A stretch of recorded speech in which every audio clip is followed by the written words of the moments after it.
Hi everyone, it's Danielle with Northlawn Flower Farms. Today I wanted to do our first ever garden tour for you. I hope you enjoy.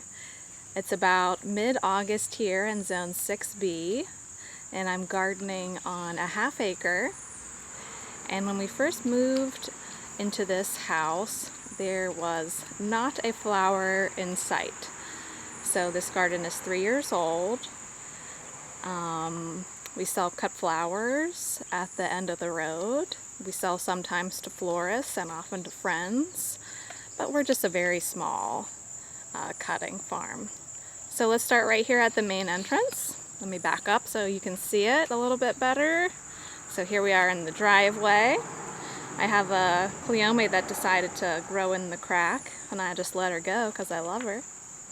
Now in this area, this has already been changed out twice. So in the fall of last year, I planted pink bachelor buttons. They've already come up and been harvested. So now we're working on some Love Lies bleeding amaranth here, and in some other places you'll see it. We have a little hedge of sage and a pinky winky hydrangea. Let's go over here to this border. Sunflowers, of course. Over here we have 3 Kilimanjaro Viburnums.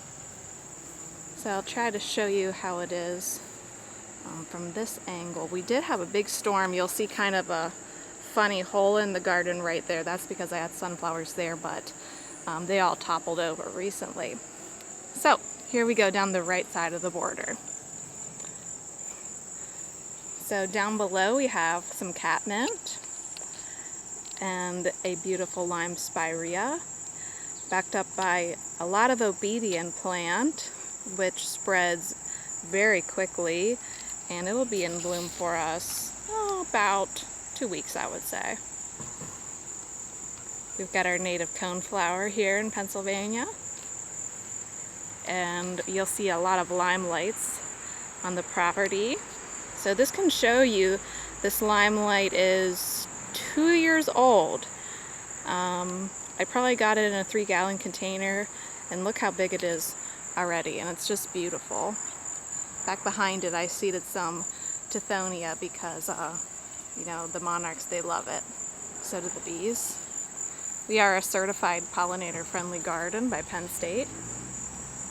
Next up we have Joe Pye Weed, which I love, nice and tall in the garden.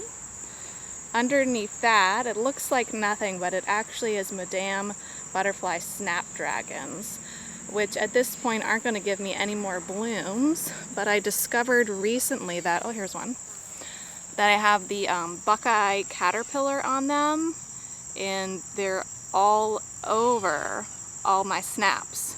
So I'm going to just let them have the snaps and enjoy the butterflies in the weeks to come. Here you see our Yarrow, which is pretty much petered out also, backed up by a vitex. You'll see a lot of gladiolas, which have already been harvested. Got some calendula underneath there. Some suns in the back just for fun, not for cuts. And a grass.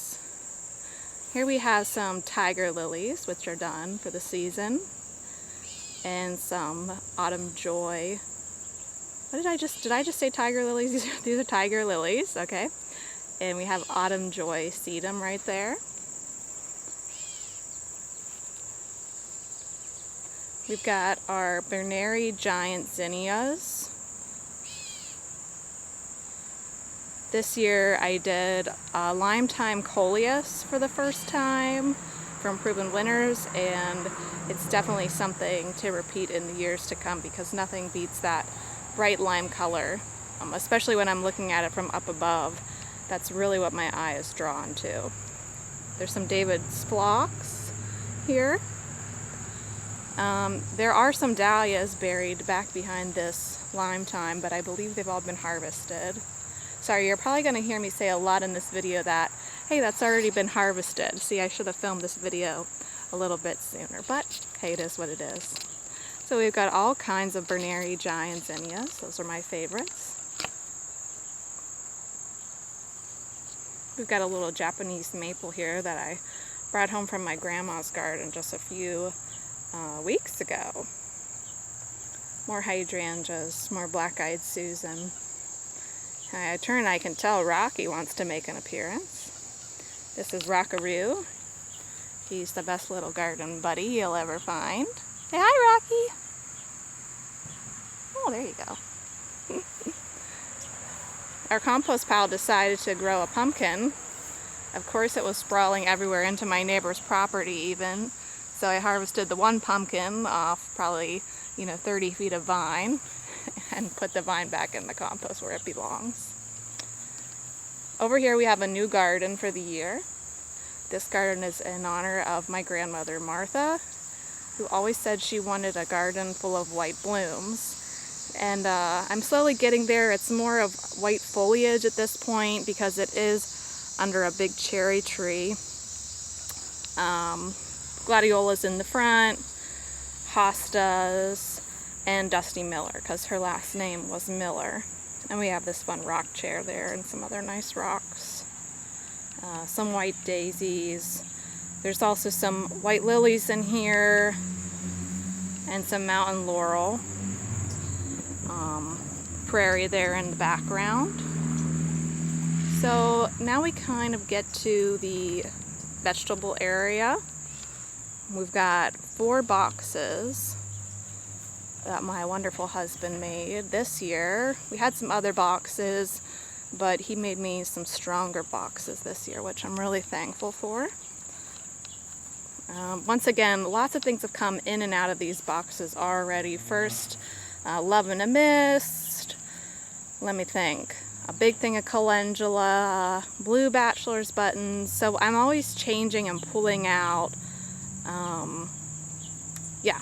So this bed has tomatoes.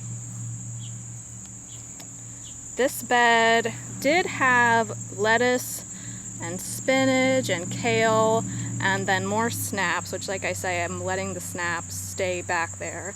But now I've done another planting of evening sun sunflowers. You'll see they're planted close together. That's because I want them for cuts, so I don't want their stems to be too thick. We had corn in here, which has come out. To be honest with you, it fell over. So there's some lettuce planted back there, but it's not up yet. And we've got our peppers and our eggplant. Over here you see that blue bachelor's button's pretty much done. Beans coming to an end, peppers, and some tomatoes and cucumbers behind them. So behind all this I have sunflowers just for us, for fun. I thought it'd be fun to grow some sunflowers behind the boxes this year. And we've got some zinnias back there too, so let's go this way.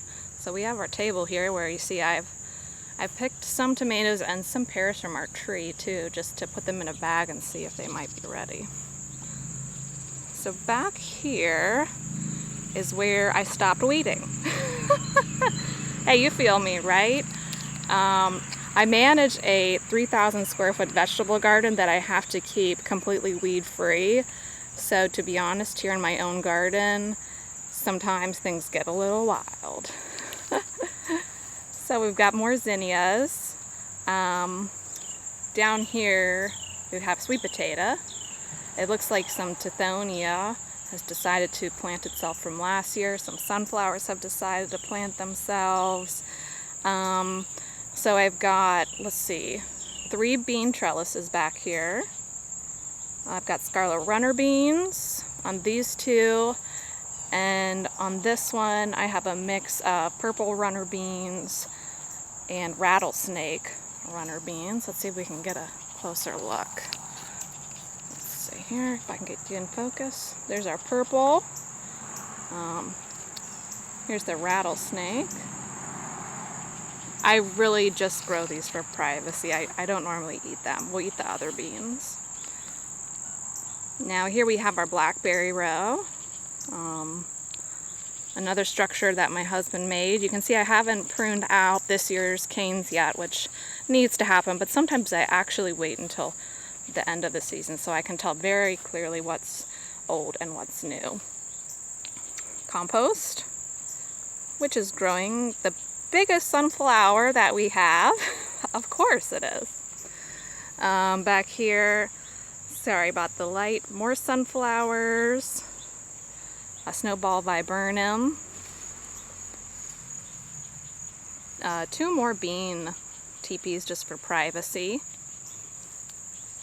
We have a new black cherry tree, only maybe 2 years old. Now we're getting a little bit bright. I'm sorry about that. We have our service berry, also 2 years old. Just some more zinnias back here by our arborvitaes, which divides the properties. I put those in when we moved in. And then our whole entire property is basically surrounded by willows, Rosa Sharons, and bird cherries. They border the outside because their property kind of goes around in a semicircle. And then on the interior trees are fruit trees. So here we have a pear. And we have Asian tiger mosquito like crazy. Do you guys have that? They're literally biting my hands right now as I'm filming this. Whoopsie daisy. Real life, right? So look, there's Rocky again. He's found something interesting. So you can see all these Rosa Sharons back here. Let's see, Kusa Dogwood we have. This is original to when we moved in. I'm not sure exactly how old that she is. So we did have even more apples in here, but there was a lot of overcrowding and we needed to decide what was going to stay and what was going to leave. Because basically when we moved in, it was just a huge overgrown forest that no one had taken care of in years. So a lot of things had to come down to make room for the health of other trees. Here we have 2 cherry trees, a nice baking apple, which I believe, to my best educated guess, is a summer Rambo apple. Here we have a later apple, tastes like a Macintosh, looks kind of like a Macintosh, but with apple trees there's so many varieties, it's hard to really know. We have a nice big Nellie Stevens holly with some ferns that every time a fern pops up I just stick it over there. Now let's go back around here. We've got our firewood, of course.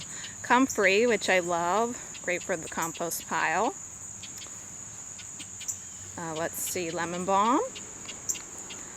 A really beautiful high lace cap native hydrangea. Sorry, I'm not recalling the name at this moment. But it is a smooth hydrangea, a lace cap variety. Back here, we also had gladiolas, which once again have already been harvested. We have blazing star right in here, which also is harvested at this point. This hydrangea is Incredible Spirit 2. I'm really happy with that hydrangea. It comes out a beautiful pink, a soft pink with really small flowers, then turns to this beautiful green, and I've made a couple wreaths out of these hydrangeas. More zinnias. So now we're coming back down the border just to give you a sense of where we are, right? Let me pull back for a second. Okay, so we pretty much saw this side. Let's go see the other side.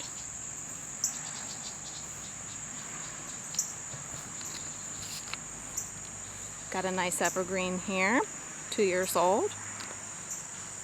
A butterfly bush, which I'm careful to not let it spread its seed around. I always cut it back.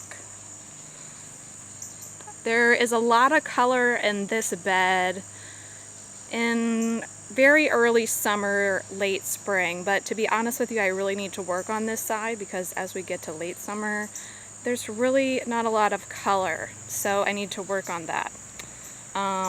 Here, you know, is a dark purple Siberian Iris, beautiful white peonies, Festiva maxima peonies, oregano, more Siberian Iris. This drift here is milkweed. A lot of people say, why do you let that grow? Of course I let it grow for the butterflies.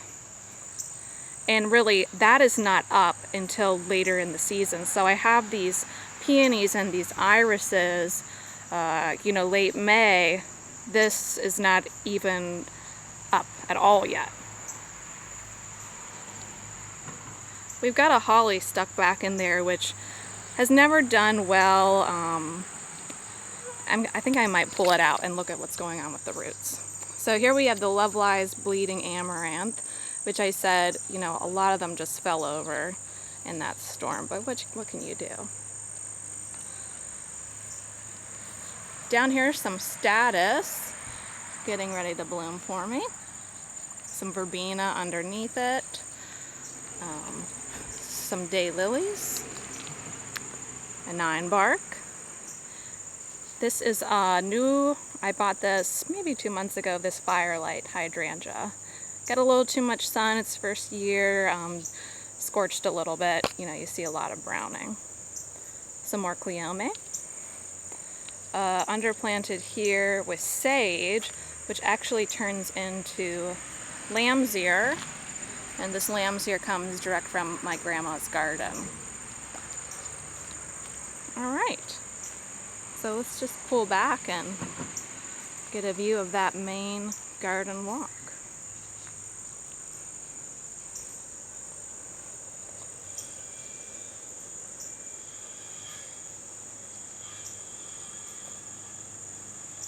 All right, what do you say we head over to the front? Okay, so now we're headed around to the front of our property. You'll see there we are on a main road, so it might get a little noisy. Another limelight, which I've had this limelight probably 6 years. I dug it up from the place that we used to live because, like I said, I just love limelights so much. I grab them anytime I can. This bed is going to look a little empty because it's in transition. It was a full bed of big blue larkspur.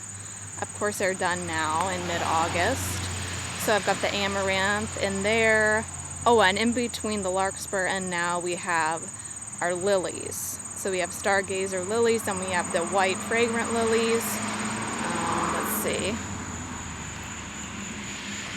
You can see them there, but they've all been harvested. So once one thing is harvested, another thing goes in. Because when you're working with half an acre, you've got to keep working your soil. I've got some beautiful dahlias here. Irises, calendula, which I kid you not, right before this tour, I believe that a friend of ours ran it over. But I don't blame them. It's very close to the driveway. Not too much to say about this bed. Like I say, it really is a cutting bed, so it's constantly being swapped out, and right now it's just not in its prime. But we do have a beautiful blue hydrangea here, which is faded in colors now, and some heucheras.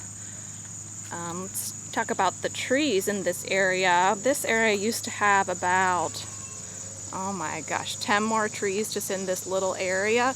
There was trees all right here. In this grass area, there was all these plum trees that were diseased and dying.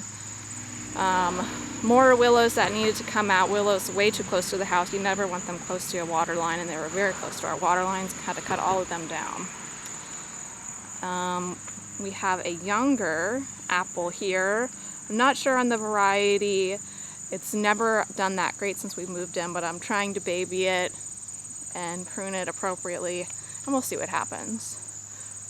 This Kusa Dogwood is just absolutely gorgeous. You can see that from inside, and it'll just be bursting in color with its berries soon.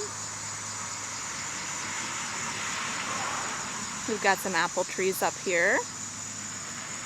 Let's see on this porch here. I didn't do too much. I just did some nice foliage. Not really a porch girl. I'm kind of back there in the garden with things. The front is going to get a whole new makeover next year. When we first moved in, it was full shade because of the amount of trees that were everywhere. And so I brought over a lot of our hostas. This is lemon jade sedum. But I brought over a lot of hostas and they did good the first year because we had a lot of shade up here. Now we don't have as much shade.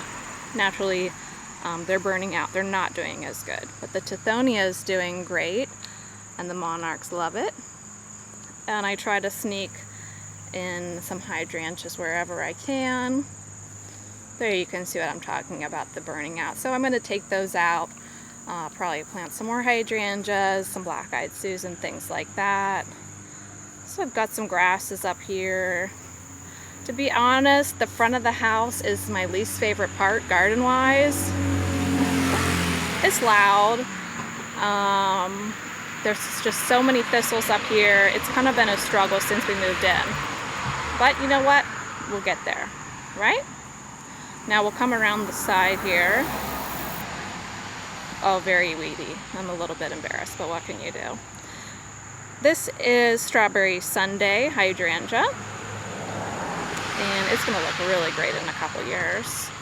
This hydrangea here is a beautiful, beautiful old hydrangea. Beautiful blue, holds really well in the vase, and I was told that the original owner sold this hydrangea to florists back in her day. Some really nice grasses over here that I put in when we first moved in. Can you believe I got these grasses for free? See, check out some of those nurseries that close in between the seasons. Sometimes you can get things for like a few dollars, or just say, hey, can I take some of that off your hands? They might give it to you. I got a quince here. Okay, here comes a weedy mess. Like I say, it's real life. Bleeding hearts. These ones are white. More grass.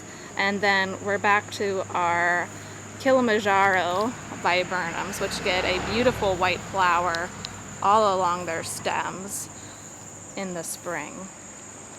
So here we are. I think, oh, we missed one part. Let me move. Well, guys, I think after all we did see everything. I was gonna just take you down a different angle, down the orchard, but there's actually some people over there looking at our trees right now. So I'm just gonna let them be and not bother them. So I hope you enjoyed our garden tour. I hope that it helps you to see that sometimes it's okay to have weeds, and that, you know, gardening really can be very therapeutic. Maybe you're going through a difficult time, maybe you've lost someone, maybe you're struggling with depression or anger or anything. Try to go out there and get your hands in the soil and grow something beautiful. I promise you it's not that hard. Start with a 99 cent of zinnias, 99 cents worth of sunflowers. You really can't go wrong. All right, until next time, happy gardening. Bye.